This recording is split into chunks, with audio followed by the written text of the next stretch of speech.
Welcome back to Washington Journal. We're joined now by Brad Bowman. He's a Center for Military and Political Power Senior Director at the Foundation for Defense of Democracies. Brad, welcome Thank to you. the program. Thank you. Good to be back. So since the October 7th Hamas attack on Israel, the U.S. has surged forces and security assistance to the Middle East. Tell us what's on the ground right now. You know, it's quite a significant amount of forces that the U.S. has sent. You had the Forward Carrier Strike Group. This is, for your viewers, this is a aircraft carrier as well as a guided missile cruiser and 3 guided missile destroyers that was already in the Mediterranean, but they repositioned that to the eastern Mediterranean to be closer to Israel. And then the Eisenhower Carrier Strike Group left Norfolk about a week or so ago, and that was headed toward the eastern Mediterranean. And then just recently they announced that they're going to position that into the U.S. Central Command area of responsibility, perhaps even into the Persian Gulf. And then in addition to that, they've sent additional U.S. Air Forces, and so that includes F-15 aircraft, fighter aircraft, F-16, F-35, A-10s. They've also sent additional air defense capacity, and that includes THAAD batteries, Terminal High Altitude Area Defense. This is kind of the middle tier of American air defense. We've also are sending Patriot battalions. This is an air missile defense system as well. They've put thousands of U.S. troops on prepared to deploy orders, and they've also repositioned the 26th Marine Expeditionary Unit, which is on board 3 different ships of an amphibious readiness group. And then they've also sent the USS Mount Whitney, which is a command, control, and intelligence ship.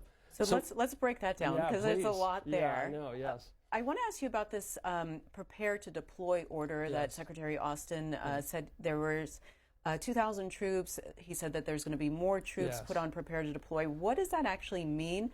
Prepare to deploy where, and what would they be expected to do? It's a great question. As someone who served in the U.S. military, you have different units with different states of readiness. And just what that means on a very practical level, when you're issued prepare to deploy orders, you have a shorter recall usually. And so instead of having, having to report the unit in a matter of days, it could be a matter of hours. And so you have units taking all the steps you'd expect them to take so that they can get on aircraft, get on ships, move as quickly as possible. So it basically reduces the reaction time.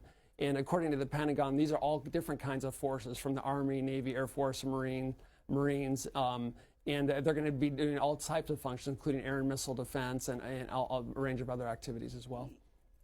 And you mentioned defensive weapons. Obviously, there's the Iron Dome that needs to be replenished. But is there also offensive weapons that we're sending to Israel? Absolutely. So we were just talking about the steps that the U.S. was taking to protect our interests and help Israel. We know that there have already been attacks on U.S. forces in Iraq and Syria, and we know that the USS Carney in the northern Red Sea intercepted some missiles that apparently were headed toward Israel. But in addition to that, exactly right, the U.S. has already provided really quickly after the barbaric October 7 terror attacks that killed more than 1,300 Israelis. The U.S. has provided over 1,800 of these joint direct attack munition kits that allows the Israelis to conduct precise attacks while minimizing civilian casualties. We've also provided the small diameter bomb, which has the same sort of function. We've started to provide 155 millimeter artillery shells, armored vehicles, and we've provided replenishments for the Iron Dome system. This is the Israeli system that's made to shoot down these thousands of rockets that Hamas has been firing at civilians. And there's also reporting that we're going to actually provide the 2 U.S. Iron Dome batteries themselves, not just the interceptors, back to Israel to increase their air and missile defense capacity. There's a weapons stockpile that the U.S. maintains in Israel. Yes. What's it doing there? What's in it? And what could that be used for? It's a great question. A lot of people aren't aware of that. The U.S. has maintained a stockpile of American weapons in Israel for decades. It was originally established kind of solely for our purpose. A few years later, Congress provided permission under certain circumstances for Israel to access some of those weapons. And that's actually happened at least 2 times in the past, according to the Congressional Research Service. And my understanding is that Israelis have requested access to that, and some equipment is already starting to be provided. You know, there's debates about whether it's the right kind of equipment in there, whether it's the right quantities, but some of it will absolutely be helpful to Israel, especially if we're looking at a long-term ground incursion into Gaza. And I'll invite our viewers to join the conversation. You can call us on our lines by party. Republicans 202-748-8001, Democrats 202-748-8000, and Independents 202-748-8002. The U.S. military interacts with the Israeli military a lot in peacetime. There's joint exercises. What does that interaction look like now that there's a full-blown war? It's a great question, and you mentioned exercises, and I think that's important because some of your viewers may not be aware. In January, the U.S. and Israel conducted a bilateral military exercise called the Juniper Oak Exercise. This was the largest exercise between U.S. and Israel in history and included a carrier strike group. So how interesting. So just as recently as January, you had an American carrier strike group off the shore of Israel, more than 7,000 Americans involved, multiple bases in Israel, rehearsing many of the abilities that are going to be relevant now. And so when you do that, you build the people-to-people connections, the capability, the capacity that's going to yield real-world benefits now that Israel is facing such a significant threat. And we have a question for you from X, from Phil, who says, how many countries are we expecting to retaliate when Israel does its ground invasion? With all the weapons you mentioned, there is no way this is just about Hamas. Yeah, no, it's a great question. The primary concern for the Biden administration, when the president looked in the camera last week, and Secretary Austin did so when he was speaking in Israel, and we saw Secretary Austin repeating it again on the Sunday shows, they look in the camera and they say, don't. Who are they talking to? Let's be clear. And at first it was kind of implicit, now it's explicit. They're talking to the Islamic Republic of Iran, which really has undertaken a multi-year campaign to establish a ring of fire around Israel using terrorist proxies. Hamas is one of those terrorist proxies. Hamas receives Iranian arms, training, and funding, as does Hezbollah. So Hamas, as formidable as it is really nothing compared to Hezbollah, which is in Lebanon. It's, according to some estimates, Hezbollah has somewhere between 150,000 and 200,000 missile, rockets, and mortars. And so the goal of the Biden administration, I think, is and should be to give Israel the time, the space, and the means to go after Hamas, to deprive them the means of murder that they showed so barbarically on October 7th. But if Hezbollah comes into the conflict in the north of Israel in a major way, that would be a major problem for Israel. So the goal of U.S. military deployments is to protect our troops, to protect our forces, to deter additional aggression against our troops in Iraq and Syria, and also persuade Iran and Hezbollah to stay out of the war. You wrote an opinion piece for Defense News where you talked about, that these initial steps by the Biden administration are laudable, but not enough. Yeah. What more do you want to see?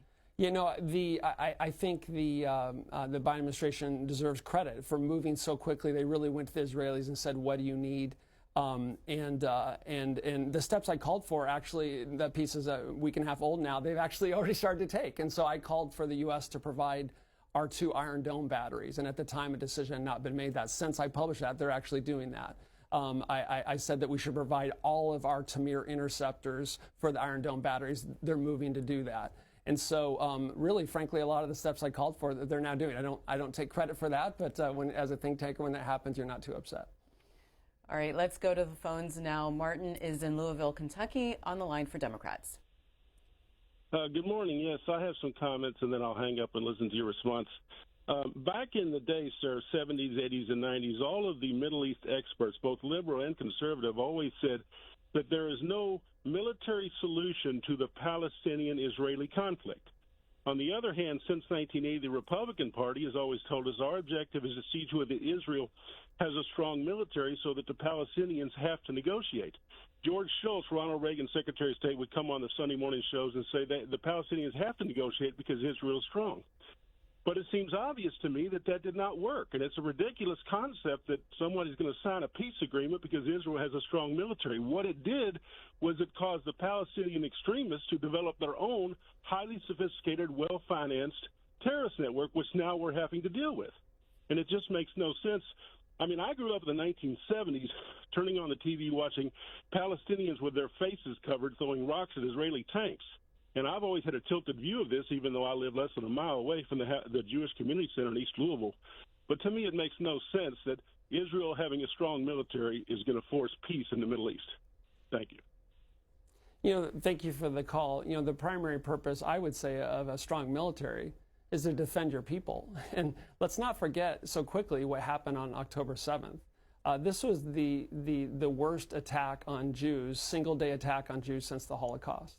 At least 1,300 people are killed. I don't need to recite the list of atrocities. Rapes, deliberate murder, burning people alive, the murder of infants. They literally were hunting civilians in their homes. And when you compare that number of about 1,300 people in the immediate attack and its immediate aftermath, and you compare that in per capita terms, that would be roughly equivalent to 40,000 Americans being killed on 9/11. That's 13 times more than were killed on 9/11. And I compare it to 9/11 because I think it's important for Americans sitting in safety and comfort here in the United States to try to remember back how you felt a week or so after 9/11 and how angry, how you were grieving, you were angry, and you were feeling insecure. But instead of those terrorists coming from some faraway place like Afghanistan, imagine that they came from a mile or two away and they came into your living room. And then you begin to understand the Israeli perspective that this is some mixture for them of 9/11 and Pearl Harbor. What would you expect any country to do but to go and try to get the terrorist group, the designated terrorist organization, committed this atrocity? So you raise some important historical points here, but this was an intelligence failure. Israel's going to undertake a major study to find out what happened, but right now they have to defend their people, and I don't think we should expect any different from Israel and the Israel Defense Forces. Eric in Interlaken, Florida, Republican. Good morning. Hi, my name's Eric. I had a few comments about the protesters that are protesting for the Palestinians. I don't understand exactly why they're not trying. We don't have more protesters that are for the Palestinians leaving the Hamas government. That's my first question. And also, if they have an Iron Dome, is there any type of AI that would? People are against AI, but an AI that would detect the arc of where the missile was fired from, so that it can destroy that battery that has been fired, and that's all that I really have to say about. All right, Eric. Go ahead, Ron. Thanks for the call. That's a great question. It gives me an opportunity to make a couple quick points, if I may. It's important to differentiate, in my opinion, between Hamas, a designated terrorist organization that committed the atrocities on October 7th, and the Palestinian people. Hamas, don't take my word for it. Go read their own charter. There's recently an Atlantic article on this. Hamas's stated position is the extermination of the state of Israel and the killing of Jews. So let's just be very blunt about that. And that's what they did that's what they were trying to do on October 7th. And by the way, they killed a lot of Americans too, and a lot of Americans are hostages. So I think we need to remember that. And we also need to remember that Hamas deliberately uses human shields. That's a fancy word. Let's be clear what that means. That means the militants, the terrorists, the young men hide in the tunnels, and they build infrastructure and put weapons supplies beneath hospitals and schoolyards, hoping that the Israelis won't strike them there, and if they do, then they can then blame it on the Israelis. This is one of the most dense urban environments in the world, and when you're and Israel's confronting an adversary that uses human shields, so it makes it very, very difficult. Israel's doing all it can to avoid civilian casualties, but I think we really need to reject any false moral equivalence between a military that's defending its civilians and trying to minimize civilian casualties on the other side, versus a terrorist organization that deliberately seeks to murder civilians and use its own neighbors as human shields. You ask about the rockets coming out of Gaza. We had the hospital that was struck, and the images of injured men, women, and children, should be heart-wrenching for anyone, regardless of your opinions on this. And many people jumped to blame Israel, right? But then when we take a breath and looked, it was actually an errant Palestinian Islamic Jihad rocket that did that. Now, you talked about, finding out where these rockets are being launched from. One of the impressive things about the Iron Dome system is once these rockets are launched, they take a ballistic trajectory. So Israel very quickly, using AI and other things, can determine where it's going to land. If it's going to land in an open field, they let it go. If it's going to hit an area where there are people, then they'll launch their Tamir interceptors to take it down. But yes, Israel can detect where these rockets are coming from, and often you'll have what's called counter battery fire, where they'll try to fire back on the launch site to take it out so that Hamas can't try to murder more civilians in Israel. Brad, we've got a comment for you on X. It says this: the FDD, a pro-Israeli lobbying outfit whose objective is to sucker the U.S. into attacking Iran for the benefit of Israeli regional hegemony. Thank you, C-SPAN, for the objective guess. That's right. So, I served in the U.S. Army for 15 years. I'm a West Point graduate. I was a Black Hawk pilot who served in Afghanistan. I taught foreign policy, grand strategy, American politics at West Point. I worked in the U.S. Senate for 9 years. And after working in the Senate for 9 years, advising 3 different Republican senators, including on the Armed Services and Foreign Relations Committee, I went to FDD, the Foundation for Defense of Democracies. It's a 501c3, nonpartisan, nonprofit think tank that focuses exclusively on national security and foreign policy. We don't take any money from foreign governments, and as a point of policy and principle that I, for one, am proud of. I talk a lot about weapons, but at my Center on Military and Political Power, we don't take money even from defense contractors. So when I'm talking about sending the small diameter bomb to Israel, I'm saying it because I want them to have the precision strike capability that minimizes civilian casualties, not because some defense company is paying me. So it's really easy to throw around charges like that, but if you're interested in facts, there they are. There's an article here in Axios with this headline: White House has discussed U.S. military response if Hezbollah attacks Israel. What do you think, at least, would that military response be? It's a good question. It's a tough question, right? Because as I just detailed earlier, the U.S. has sent extraordinary combat power to the Middle East, and there's no military in the world that could project that kind of combat power this quickly to the region. And clearly, the Biden administration is trying to back up its political statements with military muscle, suggesting that Iran better not escalate. But the reality is, on the northern border of Israel, Israel and Hezbollah are already trading fire. As I said earlier, we've already had some U.S. troops in Iraq and Syria attacked by Iranian-supported terrorist groups and militias.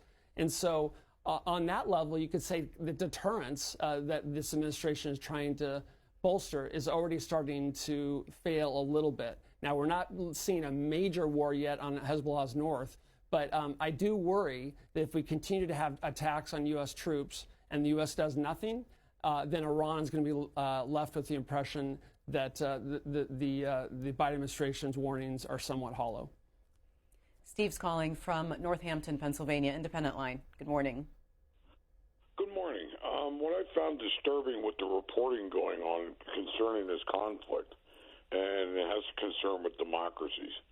Our country has the Second Amendment, to which every citizen is guaranteed at least a shotgun or a rifle of some form or ownership of a pistol.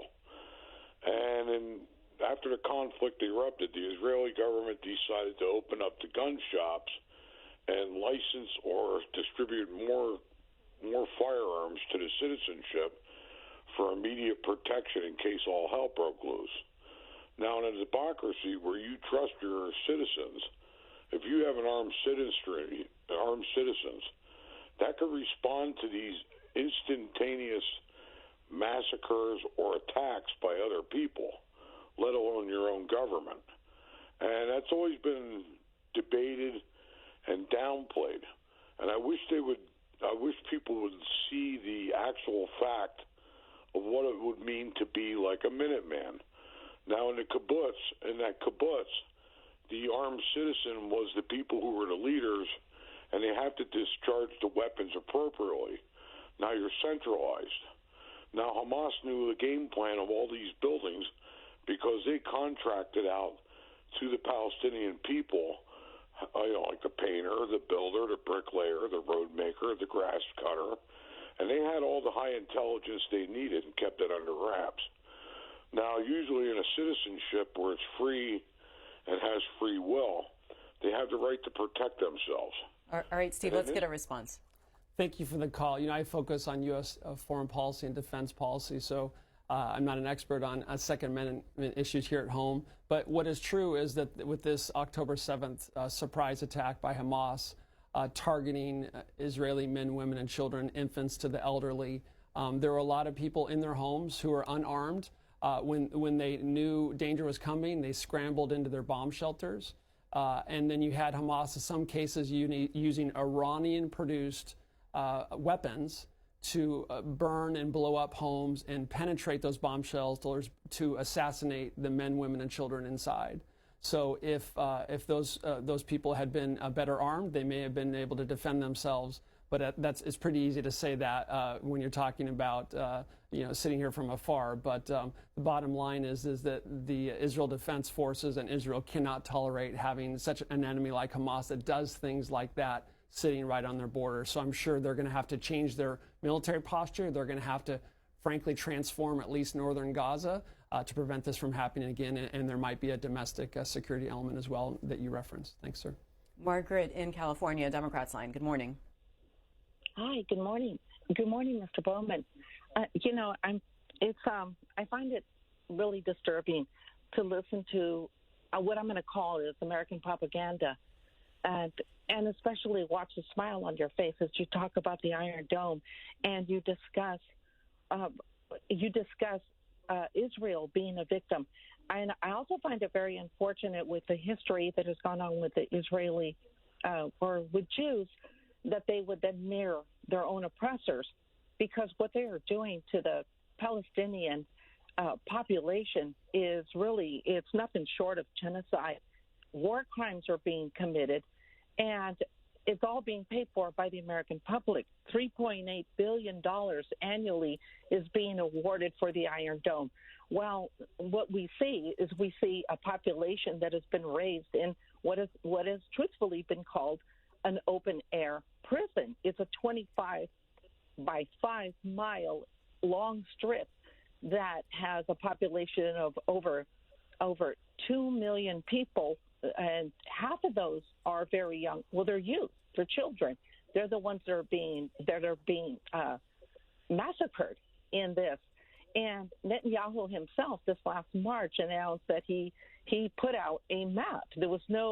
He didn't hide it. He put it out, and he said this is basically going to be the new Israel. And it didn't include the Palestinian region. What that was now going to be is part of the new Israel. We fund this. The world at large is calling for a ceasefire. They're calling for de-escalation. They are calling for humanitarian aid, and they are also pointing it out as war crimes. But yet we have a steady stream of propagandists who come out. And got it, Margaret. Let's get a response. Thanks for the call. A lot of strong words there. I'll try to address each of your points. Iron Dome. You said I smile when I talked about Iron Dome. I have to admit, I like it when you have weapon systems that protect innocent people from murder. So if the Israelis didn't have the Iron Dome, which the Israelis developed with U.S. help, then you would have hundreds or thousands of dead innocent Israelis. So when I think about innocent people not being murdered, I do smile. And I think you should smile too, ma'am. And I do wonder whether you would bring the same sort of moral outrage to the barbaric events of October 7th. And if you don't, then maybe you should wonder whether you're becoming a bit of a partisan, right? Our hearts should feel wrenched when we see innocent people killed. And if we're only concerned about deaths on one side of this, then maybe we need to look a little bit at ourselves. You talked about an open-air prison. Okay, look at the Rafah border crossing in Egypt. Israel is begging, pleading, dropping leaflets with Gazan citizens, with Palestinians, to move south, because that's where most of the Hamas infrastructure is. It's in the north. This huge warren of tunnels where they hide weapons underneath hospitals and underneath schools. Israel's trying to encourage the Palestinians to move south so that they can target the terrorists who did this without hurting innocent Palestinians. Who's telling the Palestinians to stay put? Hamas. Who's blocking their path south? Hamas. Why? Because they want to use them as human shields. Why isn't Egypt opening that border and allowing Palestinians to move into Egypt, at least temporarily? And Turkey, Qatar, and Iran, which love to support Hamas, and Iran celebrated the murder of these Israeli men, women, and children. Why don't Qatar, Turkey, and Iran take some Palestinian refugees since they're so keen on supporting this terrorist group? It's an interesting question. So I think the United States and Israel would love to see that Egyptian border open, not just for aid coming in, as the Biden administration's worked so hard to do, but to allow Palestinians who want to leave Gaza to go initially into Egypt and then on to Qatar, Turkey, and Iran. You should really be asking why that's not happening, and ma'am, you can't blame that on Israel. Steve in Pittston, Pennsylvania, Republican. Good morning. Brad, I got to tell you, you got the nail right on the head. Thank God there's somebody on that station today that makes some sense. You're never going to convince the opposition that Israel has the right intentions. But the thing is, everybody's talking about a two-state system. A two-state system would be suicide for the Jewish people, because the doctrine from all the Palestinians is to eradicate the Jews. So if you have a legitimate two-state system, then you'll have two states at war with each other until one eradicates the other. I got to tell you, it's so great listening to you and the information that you're giving, and I hope a lot of these people who don't understand what's been going on with Jews for the last 5,000 years gets educated about it. It's about time it happens to be never again. Thank you. Thank you for the call. You know, I hope folks are listening to what we're hearing in some of these protests around the Middle East and even in the United States, where you hear some folks talking about from the river to the sea. When they say that, they're talking about the Jordan River. Palestine will be free, they say. They're talking about from the Jordan River to the Mediterranean. I hope you know what they mean when they say that. From the river to sea means no state of Israel. So they're talking about the extermination of the state of Israel, a country that was established in part as a result of the Holocaust to give Jews a place of safety. So when you hear someone chanting from the river to the sea, understand what they're really saying. And a two-state system, right? You know, going back years, if you study the history, the United Nations wanted to have two states, a Jewish state of Israel and a Palestinian state. If we're real blunt, the real reason why we don't have two states today is primarily because of groups like Hamas. They don't want to share the land. They want all of it for themselves, and they're willing to kill innocent people to try to exterminate the state of Israel. And then finally, just look at, you know, again, sitting in safety here in the United States, you have to consider what is a widespread Israeli view. Israel is repeatedly attacked by its neighbors. It prevails in those conflicts, taking the territory from which the aggressors attacked. The international community gets upset and calls it an occupation, calls Israel to withdraw. Israel says, okay, we'll withdraw from southern Lebanon. What do they get? What does Israel get? They get Hezbollah with tens of thousands of rockets trying to murder Israelis in their homes. And so, okay, well, we tried that. That didn't work really well. Okay, Israel, you need to get out of Gaza. Get out of Gaza. So Israel says, okay, we'll get out of Gaza. We'll pull our troops back. We'll dig up Jewish graves, pull them out. What do you get in Gaza? You get Hamas. So from an Israeli perspective, right, they get attacked. They defeat the aggressor. They take land that came where the aggressors came from. Everyone gets upset. They withdraw. And every time they withdraw, they get terrorists better armed, closer on the border, doing things like we saw on October 7th. So, you know, there's lots of people trying to understand the Palestinian perspective. I think we should also try to understand the Israeli perspective here, too. Brad, I want to ask you about reporting that the U.S. is sending to Israel artillery shells that were initially intended for Ukraine. First, does the United States have enough artillery to send to Israel without impacting American readiness? And I would imagine Ukraine is pretty alarmed at this news. It's a great question, and actually I published on this in January. There was reporting in January, this stockpile, the U.S. stockpile in Israel that we talked about earlier, that the U.S. had taken tens of thousands of 155 millimeter artillery rounds from that stockpile in Israel to give to Ukraine. I felt like that was an appropriate move at the time, but I felt like I called for replenishing those stocks as quickly as possible.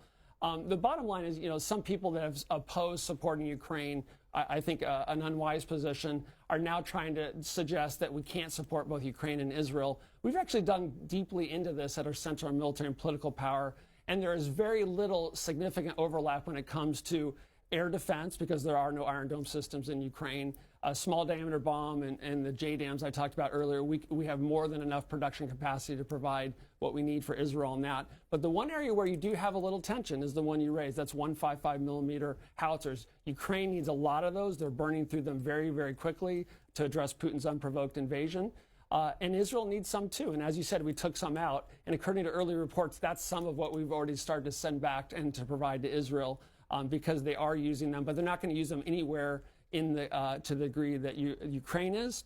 And by the way, since the February 24th invasion last year by Putin in Ukraine, the U.S. has significantly increased its 155 millimeter production capacity. So no doubt that is one area to watch. There is some overlap and tension there between providing the 155s to Ukraine and Israel, but I believe it can be managed. And if there is a ground war, as is expected in Israel, does that mean that U.S. Military support will change? Will there be different types of weapons that are going to be going? Yeah, absolutely. On October 7th, right after the horrible news broke, I said, okay, Israel's going to need air defense and precision-guided munitions. And I also said that if this becomes, we see a long ground incursion in Gaza, what Israel needs from the U.S. will evolve, and it's already starting to evolve. We already see reports of armored vehicles and things like that. And if you see a long ground war in Gaza, there will be a growing overlap between what we're providing Ukraine and what Israel will want, for sure. That's undeniable. But the multi-year procurement authority that Congress is providing, the increasing investments in our defense industrial base, including in this new $105 billion package that the Biden administration proposed, will begin to address some of that, but it'll take time. All right, let's talk to Anita next in St. Louis, Missouri. Independent, good morning. Hi. I wanted to ask Mr. Bowman to comment on something he said about Hezbollah being so much stronger in the north. And I am wondering how much that figures into where I give blame to Donald Trump for deserting the Kurds the way he did. You don't hardly hear about the Kurds anymore, and I'm wondering if they were there, would Hezbollah be as strong as it is? I really blame Donald Trump for what the Israelis are going through right now. Thanks. Yeah, no, thank you. Kind of largely, I mean, everything's related in the Middle East, but largely unrelated issues there. Generally speaking, I'd say the Kurds have been very reliable partners for the United States, certainly in northern Iraq and also in Syria. Honestly, if it weren't for the Kurds in Syria working with the U.S. military, we'd probably still have an ISIS caliphate in Syria, or you would have had to have a lot more American casualties. So they've been very valuable partners for us. But the main reason Hezbollah, this Tehran's terror proxy in Lebanon, is so strong is because Iran has developed a multi-year strategy to arm, train, and equip them. They are absolutely a puppet of the Hezbollah is a puppet of the puppet master in Iran. And the primary purpose of Hezbollah from an Iranian perspective is to deter an Israeli attack on Iran's nuclear program. So the big question right now about whether Hezbollah comes into this war in a major way is Iran's calculation, the degree to which they want to risk Hezbollah to prevent Israel from destroying Hamas, if that makes sense. Do you use your varsity terror group to try to and risk it, whose primary purpose is to deter an Israeli attack on the Iranian nuclear program? Do you use that varsity team to try to save a potent but less valuable junior varsity team, Hamas? That's the big question right now. And that, as I said earlier, is the primary goal of the Biden administration, is to keep Hezbollah on the sidelines so Israel can address the threat from Hamas. Nikki's next in New York City. Line for Democrats. Good morning. Good morning. What kind of weapons does Israel use against Hamas, such as airplanes, artillery, rockets, and how many have been dispensed by Israel against Hamas up to this point? Thanks, Bradley. You're doing a great job. Thank you. Thanks for the question. You know, Israel, under normal circumstances, would not reveal a lot of that information, and we've noted that they've been a little bit closer hold in this conflict than usual in terms of talking about, for example, the performance of Iron Dome. There might be a lot of reasons for that, but you know, this is a moment of particular threat for Israel, and so they have not published. They've been pretty transparent, but they have not published some of the statistics like the way they have. So the short answer to your excellent question is I don't know for sure how many have been consumed so far, but you know, we've looked at thousands of rockets launched by Hamas toward Israel, more than 5,000 or 6,000 at least as of a day or two ago. And a good portion of those, Israel would have launched their Tamir interceptor. So I think a real priority has to be catalyzing the supplier base in the U.S. here, where most of the parts are made for those Tamir interceptors, increasing its production capacity, and standing up a U.S.-based total production facility for those Tamir interceptors, because unfortunately, Israel is going to continue to have terrorist proxies around its borders. They're going to want to fire rockets at civilians, and so they're going to need all the Tamir interceptors they can get. Short answer is I don't know exactly how many have been consumed, but we also don't know how long this war is going to last, and that's why I think we need to be moving in heaven and earth to get Israel everything they need. We have a question for you, or a comment at least, on X. Michael says, look at what our response to 9/11 got us. So what lessons there for strategy? Yeah, no, it's a great question, and I've wrestled with this. When I was in the Army, I deployed to Afghanistan for 6 months, and I referenced 9/11 earlier, trying to help Americans have a little empathy, if you will, for Israel in terms of what they're experiencing. I talked about how on a per capita basis, Israel's casualties on October 7th were 13 times what we experienced on 9/11. But your point stands, right? There's a lot to criticize in the U.S. response after 9/11. I mentioned, in addition to grief and insecurity, Americans, we were angry. If you're old enough to remember that. If you're not old enough, ask your parents, how they felt in those days and weeks. And I think it's safe to say a lot of mistakes were made on a bipartisan basis.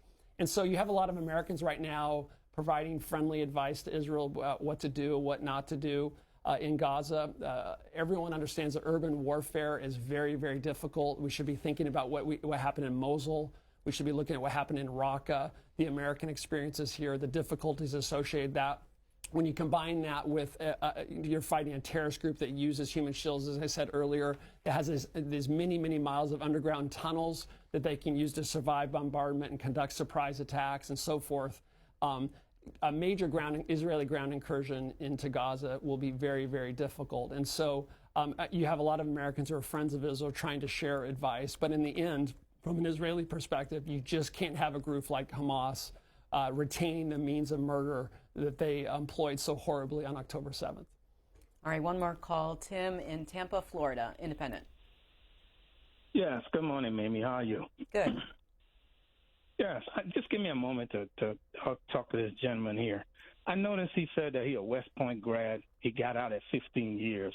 So that right there make me like, why didn't he go the next 5 years to get 20?